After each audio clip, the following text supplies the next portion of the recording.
Let's move on to our next topic on this edition of the Rock News Roundup podcast, and that is the Red Hot Chili Peppers are considering selling their catalog, their entire musical catalog, for $350 million. This comes from Consequence of Sound and Billboard. They're reporting that the Red Hot Chili Peppers might be selling their music catalog to the tune of $350 million. The band already sold the publishing rights to their catalog back in 2021, but I guess this would be the actual the rights to the recordings and their sync rights and the mechanical rights and everything like that.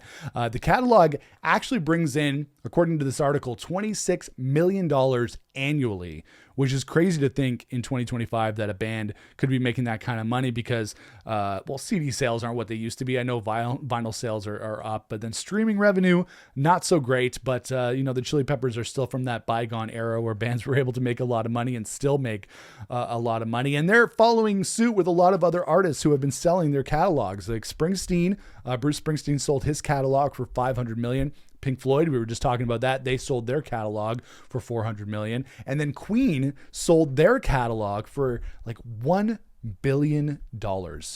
And obviously Queen has so many hits. All these bands have so many hits.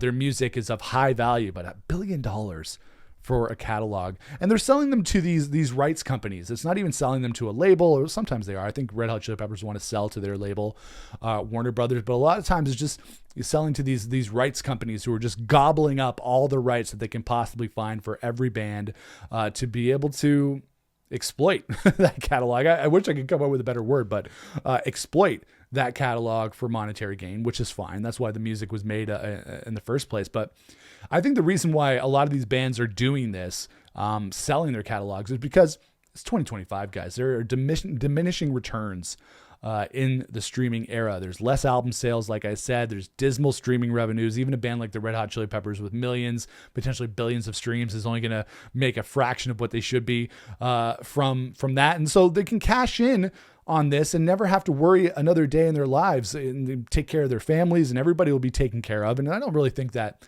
the Chili Peppers have been like really strapped for cash in the last 40 years. Again, making $26 million annually off their back catalog, making new albums as well. So they've been going strong, but this, might be a strong and a good move for them so they can help out their families, they can help out themselves, and really stop worrying about how much money they're going to be making from those diminishing returns on streaming. So this is like I said, it's from a bygone era. It's like, this is a dying breed. I don't think you could find any band from right now, a current band from the last 5-10 years that would be able to do this in 30 years time. It's just bands and the industry aren't built like that anymore. So, I'm thinking, what's in it, Royal Blood, throwing a random name out there. Royal Blood going to be able to sell their catalog in 30 years for the kind of money that the Chili Peppers are selling for? I don't really think so. I think that's like totally something that's reserved for bands that, made their success in a lot of other places in earlier eras in the past decades when there was still money to be made in the music industry. And to me, I know the Chili Peppers is very much a catalog band. When you listen to the radio, they're playing all their hits. They're playing Under the Bridge. They're playing Give It Away. They're playing Californication, Scar Tissue, By the Way, stuff like that. But I really do think that the Chili Peppers are still a really strong band creatively. I really do. I've enjoyed everything that they put out over the last 10, 15 years. When you think about, 20 years now almost.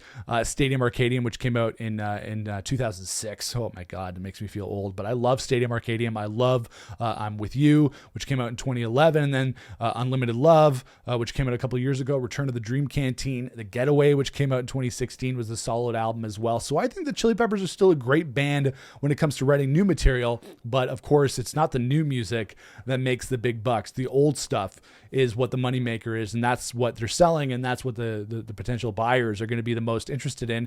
And really, think about it, a lot of bands from their era, the Chili Peppers era of being in the 80s and the 90s, are in a position to sell their catalogs. You think about Pearl Jam, Nirvana, Soundgarden, all those bands of that era are going to be in a position to sell their catalogs. But will they? That is the big question. But I feel like more and more bands these days are offloading their catalogs for one large sum of money. Like, why wait to see the diminishing returns of streaming revenue and CD sales and vinyl sales just keep decreasing over the years when you can just cash in, get $350 million right now, take care of yourselves, take care of your families, continue to make new music, Nobody's stopping them from making new music, even though they're getting up there in age. I still like the Chili Peppers music, but I think this is, it's a savvy business decision more than anything. It's not a creative decision. It's not anything that is being fueled by creativity or the need to do something like that. It's purely from a financial and money standpoint that they're doing this. So maybe now the Chili Peppers can afford shirts,